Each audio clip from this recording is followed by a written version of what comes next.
Isa pang issue dito, ito. Ha? Papakita ko tong isang issue na to. Malupit tong issue to. Dahil humihirit dito kanina pa eh. Pag-usapan natin si First Lady. Viral sa social media ang video kung saan nakitang kinuha at ininuman ni First Lady Liza Araneta Marcos ang wine glass ni Senate President Chis Escudero. Ang reaksyon ng senador, alamin sa report ni Maricela Lili. Ladies and gentlemen, bago pa man magsimula ang tradisyonal na Vandenour o Wine of Honor sa Malacanang kahapon, mukhang game na si First Lady Liza Araneta Marcos na makipag-inuman. Todo smile. Naalala ko talaga nung nasa Guam ako eh. Oh. Hindi ko makakalimutan yun. Karanasan ko sa Guam to eh. Meron ako sasakyan doon. Sa Guam, US yun eh. US territory yun eh. So, meron ako sasakyan doon. Meron pinahiram sa akin yung producer ng sasakyan. Nagpunta kami sa isang lugar para uminom. Siyempre, wala naman akong alam sa batas, di ba? Basta, uminom lang naman ako. Isang bote lang naman. Kaya lang, mabilis po kasi talaga akong malasing.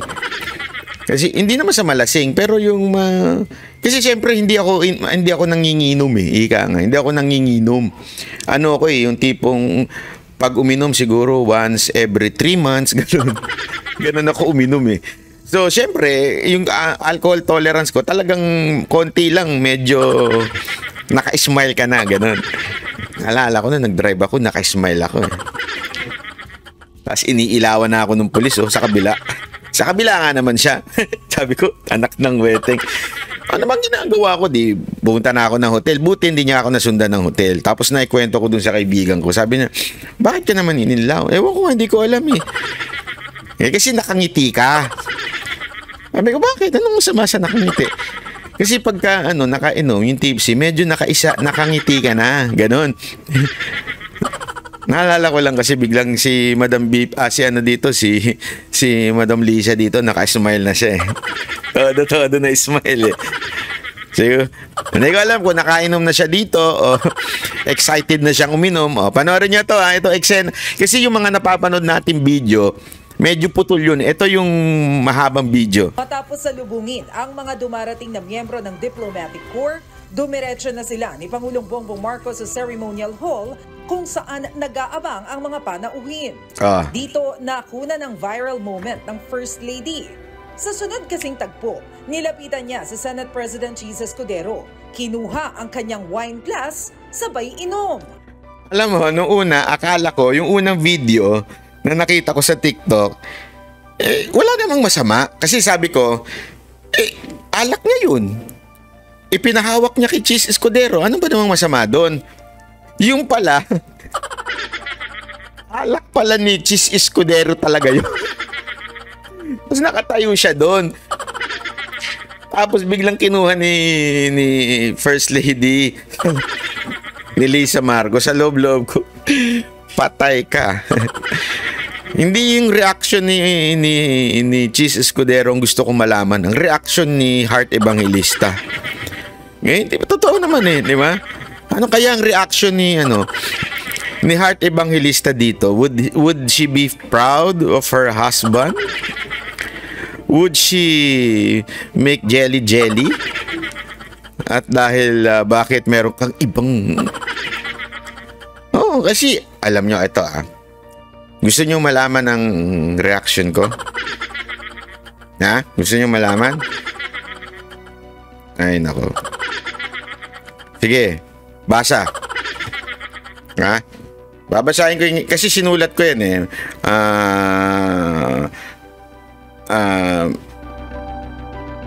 Wait lang sinulat ko yung reaction ko dyan eh. Ito.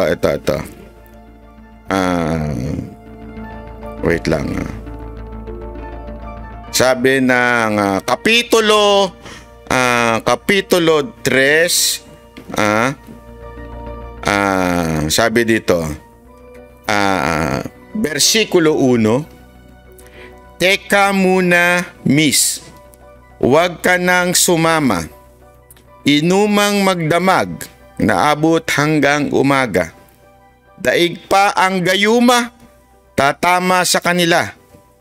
Kaya please lang, mag-isip-isip ka muna. Kasi may alak, may balak. Magsisilabasan ang mga manyak. Yan po sino komanda niyan? Skastakli, okay? Teka muna, miss. Huwag ka nang sumama. Sinasigurado kong ikaw'y mapapahamak. Versikulo 2. Basta may alak, may balak. Yun talagang reaction ko dun sabi ko. Ano kayang balak ni Madam Lisa dito? Di ba? Ano kayang balak ni Lisa Marcos dito kay... Hindi, kasi yun ang importante nating tanungin. Di ba? Kasi gusto nyo malaman yung malalim na opinion ko dito. Yan po ang aking malalim na opinion. Pag may alak, may balak. Ano kaya ang balak ni Lisa Marcos kay Chis Escudero? Number 1. Hindi, ito'y simbolo. Higa nga Number 1. Balak niya bang kontrolin ang Senado? Nako. Balak niya bang diktahan ang Senado at sabihin na you are not when somebody approach you and use my name, don't believe him and fire him, ganon.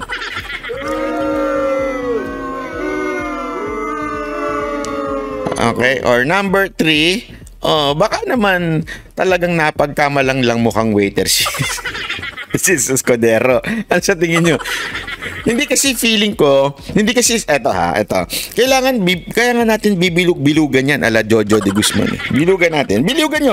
Kita nyo. Nakita nyo? Ano ma-obserba nyo sa picture? Para maintindihan natin, ano ma-obserba nyo sa picture? Si Madam Lisa, maliit. Totoo. Ano ngayon kung maliit? Si Chis Escudero, matangkad. Ano ngayon kung matangkad si Chis Escudero? Pagdaan ni Madam Lisa Marcos, hindi niya nakita si Chis Escudero. Yung leeg lang ni Chis Escudero nakita niya. Mahaba-haba yung leeg. Kita niyo yung leeg ni Chis Escudero, mahaba-haba. Tuloy-tuloy ng lakad si Madam, sabi niya. Alak, nakita ko. Ay, alak. Gakina. Kinuha niya yung alak. Tingnan nyo ha. Baka kala nyo nagloloko ko. Tingnan nyo. Panoorin ninyo ha. Pero kinuha ang kanyang wine glass sabay. Parang hindi niya nakita Nag-aabang ang tingnan nyo. Dito nakuna ng viral moment ng first Dire-diretso siya Sa sunod kasing tagpo, nilapitan niya sa Senate President Chis Escudero.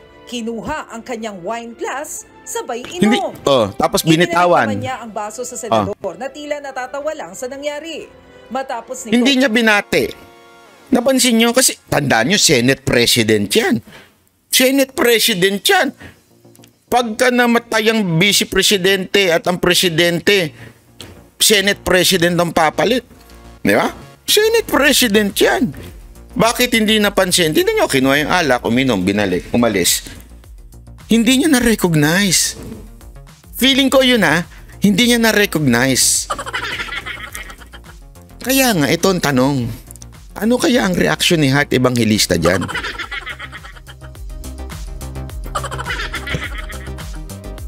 Ano kaya? Babe, do you look like a waiter? Siguro. Alam nyo kung bakit? May sumunod na eksena. Tandaan ninyo, importante pag kayo nag-i-interpret. Titingnan mo yung context. Galing sa labas, kinuha, uminom, ibinalik. Tingnan nyo yung susunod.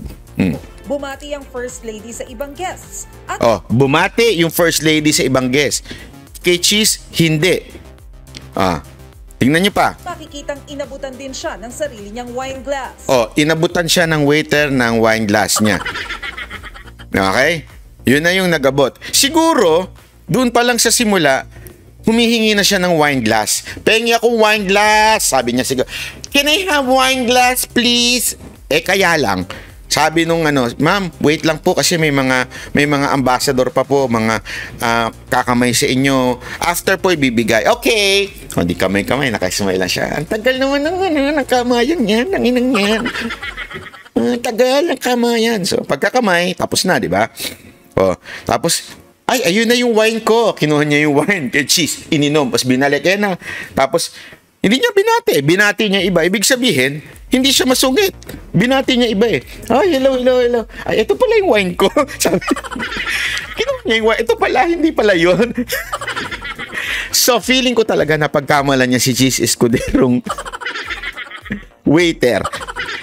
Hindi feeling ko lang naman. Ay, maaring mali ako. Totoo yun. Yun ang feeling ko dito eh. Naging usap-usapan sa social media ang ginawa ng First Lady kay Cheese Escudero, hindi niya alam kung iinumin niya o hindi iinumin yung... Tingnan niyo, nag-isip siya, ano kaya? Iinumin ko kaya ito? Tingnan niya. Panoorin niyo. Naging usap-usapan sa social media. Tinignan niya yung...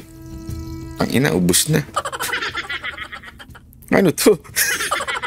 May lipstick. Siguro. Ang tagal niya dyan, yun. Nakatulala siya dyan. Oo, pinitingnan niya. Ano ba to? Naku! Media ang ginawa ng First Lady kay Escudero. Hindi niya alam kung anong gagawin niya.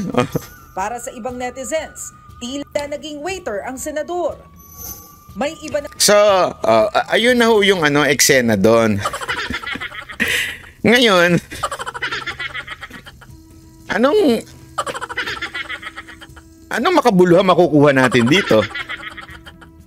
Sa totoo lang, makabuluhan? Wala naman eh. Hindi ko nga alam ba't kailangan pag-diskusyonan natin to eh. Ininom ba niya? Yon. Actually, yan ang tanong ko sa kanya. Kasi ang sinasabi ni Cheese Escudero dito, I'm just being a gentleman. No, sir. Senator Cheese Escudero, I disagree. You are not being gentleman. Hindi mo naman inabot sa kanya yung beer, yung alak eh. Hindi mo, ma'am, do you want? Hindi naman ganun eh. Hawak mo, dinampot sa'yo. So, to say na you're just being gentleman, it's not true. Huwag tayo maglukuhan. Ikaw naman, Cheese Escudero. Magpapalusot ka lang kay Heart Evangelista, dinamay mo pa kami. Kuwang-kuwa sa video eh. Hindi, totoo naman, kuwang-kuwa sa video. Tama, mali. Diba? Kuwang-kuwa sa video eh, na kinuha lang sa kanya, hawak niya, tapos kinuha sa kanya eh. Alin dun yung gentleman. Hindi, kasi yun ang palusot niya eh. I'm just being gentleman to the First Lady. Hindi mo naman hinanda yun para iabot sa First Lady. Huwag naman tayo maglokohan, nga. Alam ko senador ka, pero pagdating sa palusutan, sa asawa, medyo mahina ka pa. Delikado yan. Mag-aral-aral ka. Baka mamaya magalit si Art at mapuno siya. Alam mo, SMNI, pwede ho ba? Boss Dada, kung nandiyan kayo, Coach Oli, pwede ba sabihan yung SMNI, interview naman natin si Art Evangelista? Alamin natin ang panig niya. Panig talaga, anak ng tutsa. Hindi, alam mo kaya hindi ko dinidiscuss itong hindi ko masyadong pinagtutuunan ng pansin kasi wala naman sa isa ito. Kasi ano ba napatunayan nito? Dito to, ano bang napatunayan ng video na to? Manginginom si First Lady? Alam naman natin yan eh. Waiter si Cheese. Yan, di natin alam yan, no? Lasinggera. Kasi una-una, wala lang. Huwag naman tayo magpaka-plastic. Alam nyo, mga kababayan, kasi sanay ako sa ganyan, yung ganyang klaseng mga gathering. Talagang yung mga politiko na yan, malakas uminom yung mga yan. Oo, malakas po uminom yung mga yan. Akala nyo lang na parang ang bait-bait nila, ang tinutino nila. Hindi, malakas po sila uminom, lalo na pag sila na lang. Diba? Naalala nyo yung video ng mga senador, kumakanta-kanta pa sila. Masaya pa si Subiri dun eh. Yung, you got a friend, ganun-ganun pa sila. Sa tingin nyo, hindi mga nakainom yun? Mga nakainom na yun. It has nothing to do with running the country. Hindi, ako lang yun lang naman sa akin. Para magkaroon ng takot yung ibang mga vloggers. Kasi siyempre, si Banat Bay nga, kinasuhan, kayo pa kaya? Ganon. Sabi ko, subukan nila. Banateros, hindi natatakot yan. Kita mo nga si Jay Guevara, napakabastos ng bunganga niyang animal na yan. Di ba? Talagang nilabas niya yung audio na nagpapatunay na yung mga katulad ng mga nagdumadalaw dito na mga bayaran yan. Di ba? Hindi, ito. May audio may ebidensya. Sila may ebidensya. Isipin nyo to Isipin nyo to. Yung akusasyon nila sa akin na may anak. Asa na? Hinihingi ko, di ba? Patunayan ninyo. Bababa ko tong channel. Patunayan nyo may anak ako. Sige. Gusto nyo DNA pa natin Siya, tsaka ako. Pero pakilala nyo muna ako dun sa babae At tsaka, pwede ba? Kung maghahanap naman kayo ng babae yung maganda para kung sakasakali, pwede ko talagang anakan. Hindi, yung totoo, walang biro. Kasi, pambira, sinabi nyo na rin yung mga inanakan ko, gandahan nyo naman. At saka tirahin ko na talaga. Hindi. Tama na ugali. yung, alam mo yung, out of nowhere may inanakan.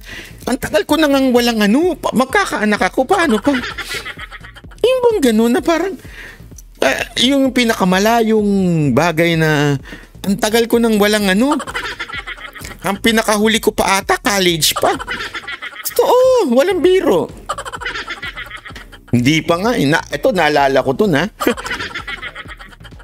ayoko na magsalita.